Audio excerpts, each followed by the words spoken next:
এই যে আমার নাড়ানো বলে আমার শাক রান্না বলে ভালো না, তাই কিন্তু ননদের রাত ননদের এই ননদ আইসে সোয়াদ হচ্ছে কাছে কি ভাবির রান্না ভালো না, এই লেগে আইসে চিন্তা করতে পারেন বলে আমার রান্না ভালো না। কন কিছু কন কি কম যদি বড় বাড়িব কয় কি কম। এই যে নাড়াতে আইছে, আরে না আমার কষ্ট হবে বলে সে আবার নাড়াতে আইছে, বুঝছেন? দেখেন কত ভালোবাসে আমারে আমার ননদ। আফা আপনার হাতে লাগতেছে না বোন? আমি নাড়াই না। মোটার বেশি করা লাগে কেন তো আর কিছু খায় না, হয়তো খায় একটু সুইটার আর নাহলে গ্রাইন্ড করার লাগে।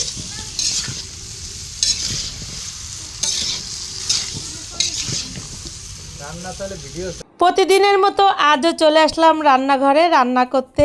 আর এই যে এটা তো আমার রুটিন বলতেই পারে, আর এত বড় সংসার যেহেতু রান্নাঘরেই দিন কেটে যাবে এটাই তো স্বাভাবিক। তবে আমার কিন্তু একটু কষ্ট হয় না, তার কারণ এই দেখেন সবাই মিলে একসাথে বসে গল্প করি, আড্ডা দিই আর রান্না করি। আর সবাই মিলে আড্ডা দিতে দিতে রান্না করতে ভালোই লাগে। আর আমরা যখন রান্না করি তখন সবাই এই রান্নাঘরে এসেই বসে, আর যার যত গল্প থাকে সবই এক এক করে বলে, আর হাসির ভিতর থেকে আমার রান্নাটাও কমপ্লিট হয়ে যায়। আর এই জন্য যে এত রান্না করি ওটা আমার কাছে কোনো কষ্টই মনে হয় না। আর এই যে চুলায় আমি রান্না বসিয়ে দিলাম, তো মনে করতে পারেন এটাই প্রথম এটাই শেষ, তা কিন্তু না, ওপাশে আমার রান্নার আইটেম আরও আছে একে একে। আর এই যে আমি ভাগ করে রেখে দিয়েছি, এপাশে মাছ ওই পাশেও মাছ, এই যে আলাদা আলাদা করে সব রান্না করা হবে। আর হ্যাঁ, একটা জিনিস তো আপনাদের বলাই হয়নি, এই দেখেন আমি যখন রান্না করি তখন ওই আমাদের বাড়ি কিন্তু একদম ফাঁকা, ও পাশে আরও উঠান আছে, পুকুর পাড় আছে, সবাই কিন্তু সেখানে যেয়ে বসতে পারে।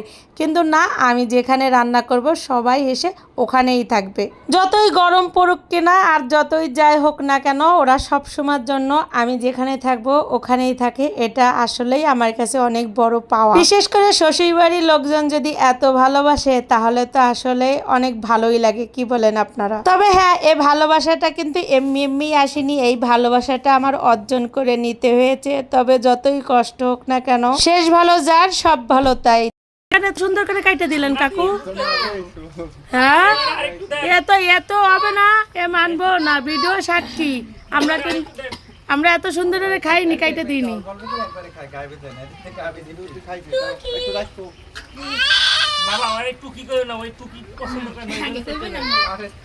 নাই